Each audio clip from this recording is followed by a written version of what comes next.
ಮೂರು option clear ಮಾಡಿಬಿಟ್ಟಿದ್ದಾರೆ. ಮುಗಿತ ನಿನ್ನೆ ಮುಗಿತು, ಕ್ಲೋಸ್ ಆಯ್ತಲ್ಲ. ಅದು ಈಗ ಮತ್ತೆ ಹೊಸದು. ನಿನ್ನೆ ಅವರು ಹೇಳಿದ್ದಾರೆ, ಎಲ್ಲರೂ ಹೇಳಿದ್ದಾರೆ, ಮುಗಿದೋಯ್ತು. Matter close. ಬದಲಾವಣೆ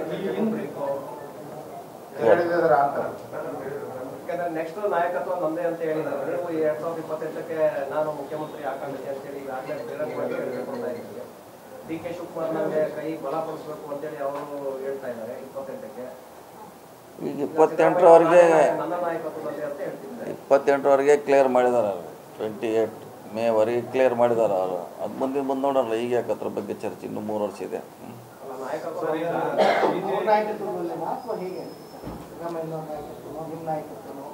ನಾನು ನಿಮ್ಮ ಟಿ ವಿಯಲ್ಲೇ ಹೇಳಿದ್ದೆ, ಬಯೋಸರ್ ಕಡೆಗೆ ಇದೆಯಾ 28ರಲ್ಲಿ ಸಿದ್ದರಾಮಯ್ಯ ನಾಯಕತ್ವ ಬೇಕಂತ ಹೇಳಿದ್ದೀನಿ. ನಿಮ್ಮ ಮುಂದೆ ಹೇಳಿದ್ದೀನಿ. ಬಹುಶಃ 6 ತಿಂಗಳ ವರ್ಷದಿಂದ ಹೇಳಿದ್ದೀನಿ. ನಾನು ಹೇಳಿದ್ದೀನಿ ಸಿದ್ದರಾಮಯ್ಯವರ ನಾಯಕತ್ವ ಮುಂದಿನ ಚುನಾವಣೆಗೆ ಅವಶ್ಯಕತೆ ಇದೆ, ಅವ್ರು ಬೇಕು ಮುಂದಿನ ಚುನಾವಣೆ ಅಂತ ಹೇಳಿದ್ದೀನಿ. ನಾನು ಹೇಳಿದ್ದೀನಿ.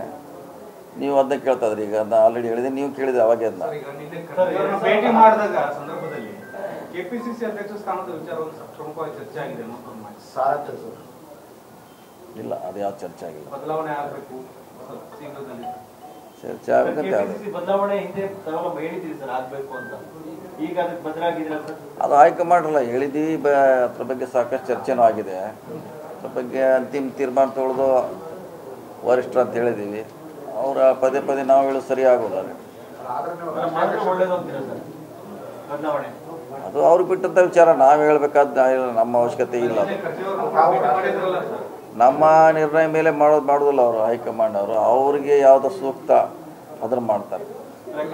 ಸರ್ಕಾರ ಅಧಿಕಾರದಲ್ಲಿದೆ, ಪಕ್ಷ ಸಂಘಟನೆ ದೃಷ್ಟಿಯಿಂದ ಬೇರೆ ಆಕ್ಟಿವ್ ಪ್ರೆಸಿಡೆಂಟ್ ಬೇಕು ಅಂತ ಇದರೆಲ್ಲ ಹಿಂದೆ ಹೇಳಿಬಿಟ್ಟಿದ್ದೀವಿ. ನಾವೆಲ್ಲ ಏನು ಹೇಳಬೇಕು ಹೈಕಮಾಂಡ್ಗೆ, ವರಿಷ್ಠರಿಗೆ ಎಲ್ಲರಿಗೂ ಕೂಡ ಹೇಳಿಬಿಟ್ಟಿದ್ದೀವಿ. ಮತ್ತೆ ಪದೇ ಪದೇ ಅದನ್ನೇ ರಿಪೀಟ್ ಮಾಡೋದು ಅವಶ್ಯಕತೆ ಇಲ್ಲ. ಅವ್ರು ಯಾವಾಗ ಸೂಕ್ತ ಅನಿಸಿದೆ ಆ ನಿರ್ಣಯ ಮಾಡ್ತಾರೆ ಅಷ್ಟೇ.